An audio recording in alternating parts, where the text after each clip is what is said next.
नमस्कार दोस्तों, साल 2022 की बात है। एक daily veg labourer Suresh Manjhi काम की तलाश में बिहार से कानपुर आया था। ये कानपुर के यशोदा नगर स्लम क्लस्टर में रह रहा था। एक दिन इसकी मुलाकात होती है विजय नाम के एक आदमी से, जो इसे काम दिलाने की बात करता है। इसके लिए ये इसे कानपुर के झक्करकट्टी ब्रिज के नीचे आने को कहता है। लेकिन अगले दिन जैसे ही सुरेश वहां पर पहुंचता है, अचानक से इसके पीछे से कोई आता है, इसके मुंह पर काला कपड़ा डालकर इसे किडनैप कर लेता है।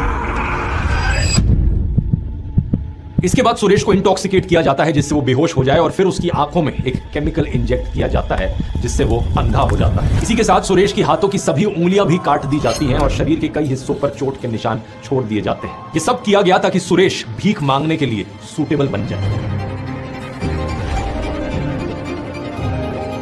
कुछ दिन बाद सुरेश को इस गैंग के द्वारा बेच दिया जाता है 70,000 रुपए में एक महिला को। बाद में उसे राज नाम का एक आदमी गोरखधाम एक्सप्रेस से दिल्ली लेकर आया। दिल्ली पहुंचकर उसे भीख मांगने के लिए एक जगह पर लाकर छोड़ दिया गया। ये लोग सुरेश और उसके जैसे बाकी भिखारियों को सिर्फ 2 रोटियां देते थे दिन की, ताकि वो पतले रहें और लोगों को इनको देखकर दया आए।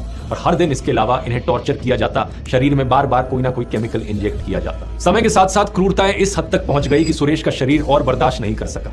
उसे इन्फेक्शन हो गया। उसकी हालत इतनी खराब हो गई कि वो पैसे के लिए भीख मांगने भी बाहर नहीं निकल सकता। अब जिस गैंग के लोगों ने उसको खरीदा था, वो सुरेश की रिप्लेसमेंट चाहते थे। सुरेश की खराब हेल्थ को देखकर राज ने सुरेश को विजय के साथ कानपुर वापस भेज दिया। लेकिन कानपुर में भी जबरदस्ती उससे भीख मंगवाने का काम जारी रखा गया। सुरेश को सुबह से लेकर शाम तक बिना ब्रेक के शहर के मेन चौराहों पर खड़ा रहना पड़ता भीख मांगने के लिए। जो भी भीख मांगकर पैसा वो कलेक्ट करता, दिन के अंत में उसके किडनैपर्स सारा पैसा जब्त कर लेते। कुछ महीनों बाद जब सुरेश की हालत और बिगड़ गई, तो उसके किडनैपर्स उसे डंप करके चले गए।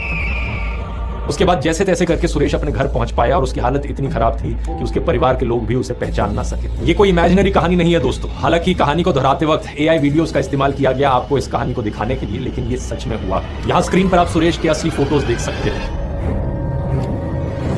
बाद में एक लोकल MLA ने इनकी परिवार की मदद करी कंप्लेन कराने में, जिसकी वजह से ये खबर पब्लिक में आ पाई। साथ ले जाकर उसका हाथ पैर तोड़ा गया। भीख मंगवाने का मामला सामने आया। सुनसान स्थान पर हाथ पैर तोड़ दिए और 12 दिनों तक अपने घर में कैद रखा। बाद में दांत तोड़ दिए गए, आंखों को भी नुकसान पहुंचाया गया। उसके बाद कानपुर में बस स्टैंड के पास बनी बस्ती में एक औरत के पास छोड़कर भाग गया, जहां पर जहरीले इंजेक्शन लगाए गए। लेकिन सुरेश का केस कोई आइसोलेटेड केस नहीं है दोस्तों। ये एक highly organised sophisticated criminal network है, जिसे हम बेगर माफिया का नाम दे सकते हैं।